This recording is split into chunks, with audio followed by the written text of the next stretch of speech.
This is Dave Chandler from St. Vitus, and you're watching Bay Area Rocks. You're watching Bay Area Rocks, and I'm here with a guitar player from St. Vitus. Introduce yourself. I'm Dave Chandler, and like she said, I'm the guitar player from St. Vitus. For older or longer than most of you have been alive, probably. Yeah, you guys started way back in 1979, isn't that correct? Actually, we did our rehearsals. First rehearsals 1978, but we did our first live show in 1979, yeah. Can you tell me how you guys formed and, the beginning of St. Vitus? Myself and Mark Adams met in high school. We were both guitar players, and we kind of wanted to do he was into Leonard Skinner, I was into Judas Priest, and we kind of wanted to do a weird kind of combo thing. So we would just rehearse, and we didn't want to do cover songs, so we wrote our own type of songs, and we would just rehearse them at my house, whenever we could.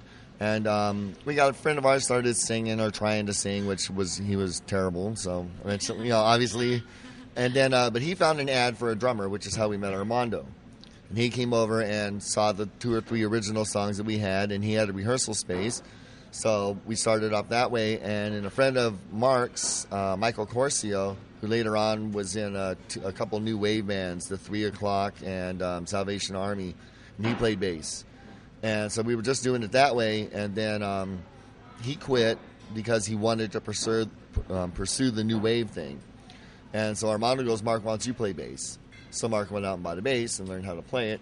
And we decided, okay, now we're not gonna deal with trying to do the double guitar mesh or any of that other thing. Let's just play, because our songs kind of sounded better the Bear way, because we were doing stuff like Psychopath and Burial at Sea and stuff like that. And Look Behind You, and they sounded much better with the stripped down version. We're like, okay, well, why don't we just do this? And we didn't really set out to be Sabbathy or doomy like they say nowadays. We were just playing what we wanted to because we didn't like what was going on in the music world. And that's basically how we got started, and we just kind of stayed the same. And then you reformed back in 2003, right? Yeah. And how has that been for you guys to be back on the road and with all the experiences that you've had, touring? It's really cool because way back when, on the first tours we were doing, it was all punk rock and nobody liked us. Then they slowly started getting into it. But 2003 was really, really good. The only shame about it now is Armando's passing. But Henry's a great drummer. He's a great replacement. And it's really cool because we get to do stuff like this. We never got to do stuff like this before, playing with this many bands at this type of thing. And we've done a bunch of European outside festivals, and we got to headline the second stage at Hellfest. So we're in between Heaven and Hell and Motley Crue. So we're like, this sucks. And that was Henry's very first show, actually. Awesome.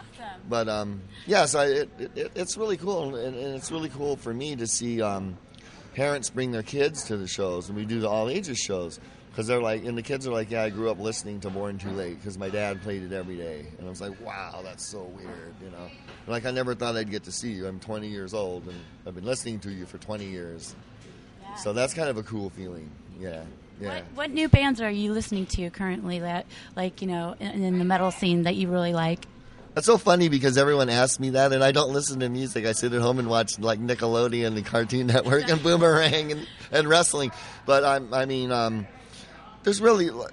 usually just listen to the bands that I always used to. But I do like the Black Angels, but I guess they're not new.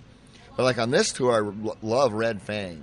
That is a fucking good band. You said I can cuss. So, yeah, that's right. Yeah. You can. No, they're really. I like all the bands on tour, but they really impressed me. They're kind of you can be as drunk or loaded as you want band and still dig them because they just, they're like a ZZ Top, but they don't sound like that. But you know what I mean? They're just kind of I really don't. I'm curious to hear a Candlemass because they got back with their original singer from the first album. I would like to hear that because they were always one of my favorite bands. Yeah.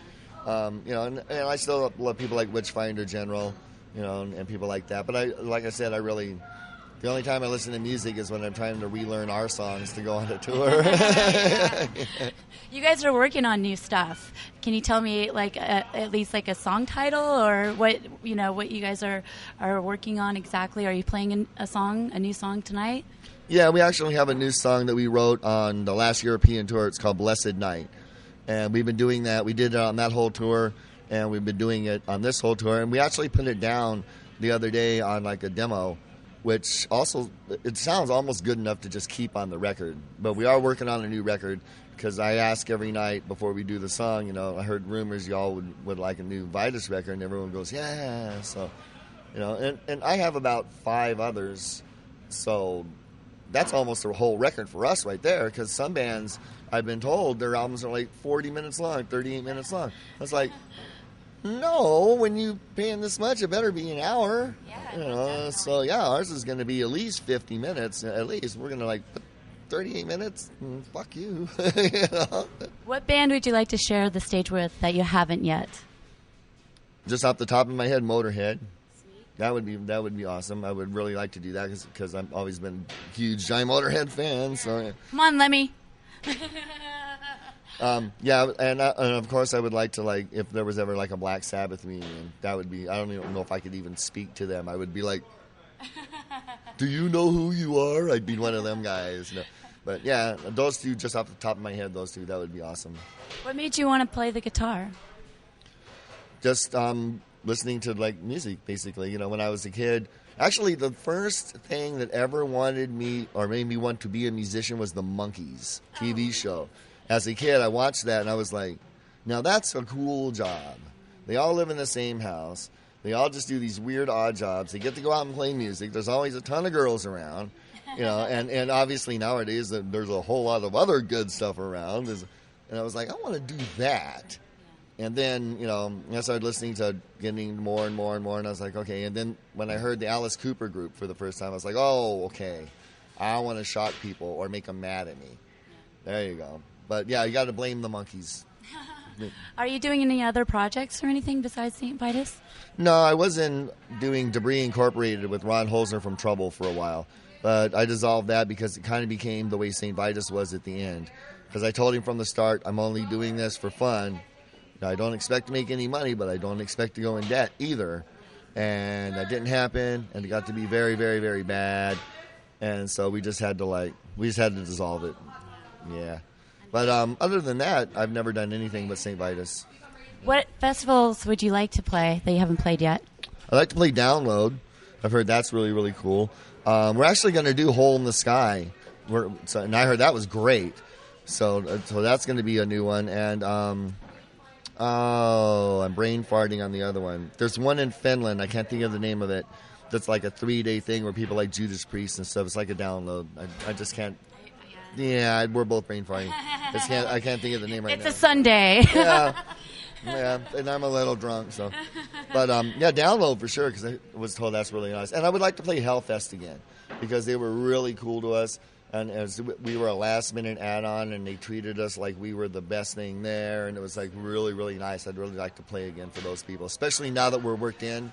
And because that was Henry's first show, so he was like, and it was like 87,000 people, so he was I'm not going to speak for him, but I can only imagine, because I know how I felt. I was like, and I started yelling, and I was like, all right, well, I got you now, Yeah.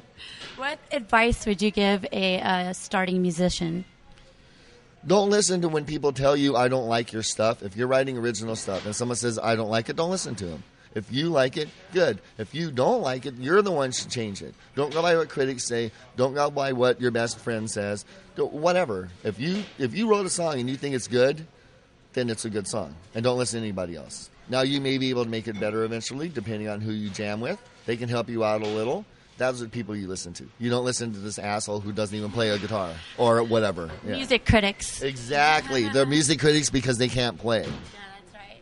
Well, I want to thank you for your time. Thank you. No problem, and that was really an awesome interview. Cool. And I can't wait to see you guys play at the Mezzanine tonight. It's going to be fun. Sweet. And, also, I wanted to know where you headed before. We go from here. We go all the way down to San Diego. I'm not sure the name of the club. And then we go up to the Hollywood House of Blues, and then the Metal Alliance is done. But we're doing 2 more shows on the way back with Crowbar, and then that's in Tempe, Arizona, and Lubbock, Texas. And then after that, the rest of the Vitus boys go home, and I'm just riding back with Crowbar because we all live in New Orleans, and they have one more show, and I don't have to play. I don't have to be responsible. I get to be the drunken, stupid fan who gets to get on stage and can't get in trouble, and that's going to be so much fun. Right on. Well, thank you again, and you're watching Bay Area Rocks.